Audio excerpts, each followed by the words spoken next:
Hello सांगने आज एक नुआ भिडियो स्वागत।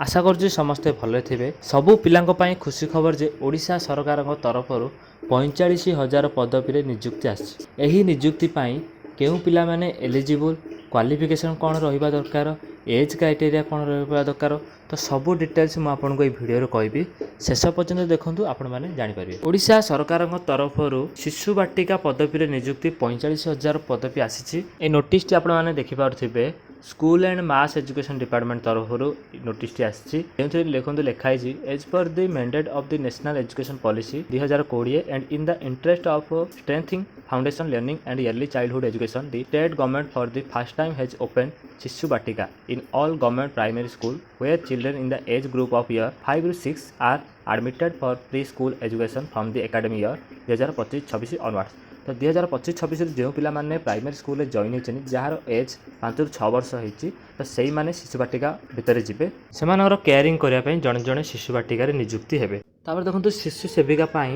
एलिजिबिलिटी क्राइटेरिया कौन देखो फास्ट है क्वालिफिकेशन आपनर +2 पास ऑनवर्ड्स आपनर +2 पास जदि होती आप शिशु सेविका एलिजिबल। पूर्व देखो गोटे सूचना भाइराल होता जो मैंने भी शिशु सेविका एलिजिबल होगापाई चाहूँगी तो से डीईसी कोर्स करने पड़ो से पूर्वर पिलाने डीईसी कोर्स जॉइन होते जोटा कि इग्नोर जॉइन होते से देखो सरीगला तो ए देखो किसी चेंजेस होगला।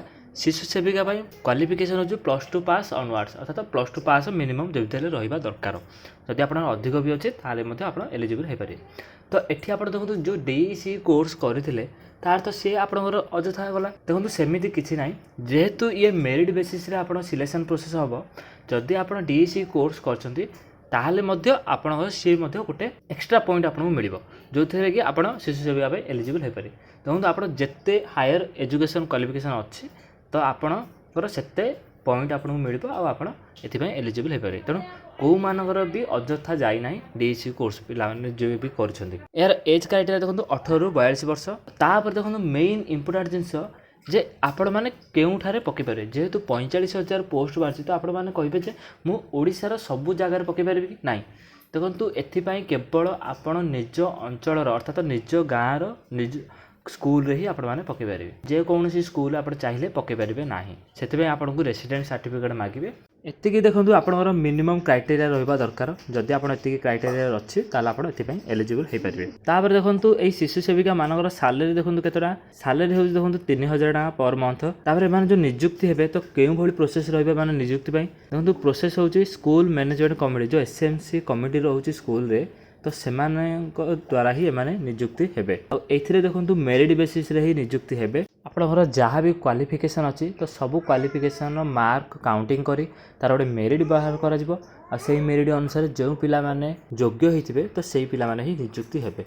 एथिरे कौनसी एग्जाम ना कि कौनसी इंटरव्यू ना केवल आपणकर क्वालिफिकेशन देखिक ही आपको निजुक्ति दि जाव तो ताहा भी पुणी मेरिट बेसिस रे।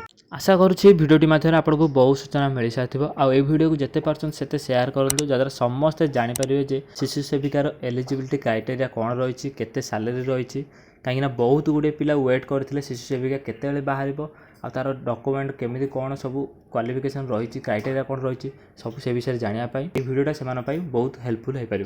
आउ ये नुआ नुआ जिन जानापी चाहते हैं आम चैनल को एवं सब्सक्राइब करूँ।